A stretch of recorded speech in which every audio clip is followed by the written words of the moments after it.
የሩቲ ፍቅረኛ ሩቲዬን በመጨረሻም አገኛት። እሷን አላገናኝህም ብሎ ብዙ ሰዎች ሲጣሉት ነበረ። እኔ ግን ገንዘብ አለኝ ከአውሮፓ ነው የመጣሁት ውበቴን ተጠቅሜ ሩታን አገኛታለሁ ብሎ ሲናገር ነበረና ልክ እንዳለው እንግዲህ አልፎከረም አልልም፣ አልተገናኙም፣ አይገናኙም ማለት ነው። ሩታ ከዚህ አይነት ርካሽ ሰው ጋር አትገናኝም።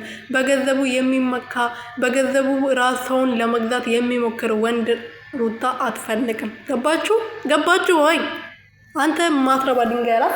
እኔ ስትመጣ ቆንጅዬ ነው ሸበላ ነው ብዬ አስቤ ነበር። አንተ ግን ራስህን እንደምንድን ነው የምታየው? ስትጀመር የምሬ ነው ማለት ነው። እና ሩትዬ ከዚህ በላይ የሚንከባከባት በገንዘቡ ማይመካ ራሱን ፈጣሪውን የሚያከብር ወንድ ነው የሚገባት። አንተ እንደዚህ የምትለው እኮ ነገም ለሌላ ሴት እንደዚህ ነው የምትለው ማለት ነው። ገብቶ እኔ ምንም አልተመቸኝም። እናንተ ተመችቷቸዋል። ሩትዬ ደግሞ ትክክል አይደለሽም የኔ ቆንጆ። ወደ ሀሩባ ሄዳለሁ የምትይው ነገር ይመስለኛል። ከሱ ጋር ለማያያዝ አስበሽ ከሆነ ከኛ ጋር ነው የምትጣየው። የምሬን ነው። ከሱ ጋር ነው የምሄደው እንዳትይ። እኛ ምንም አልወደድ ነው ማለት ነው። እና ምን ልጅ ፈልጌ ነው ማለት ስለሽ የኔ ቆንጆ ሩትዬ አትቀበዩ ሀሳቡ ማለት ነው። በጭራሽ እንዳታረጊ። ወይ ስታረጊ በጣም ነው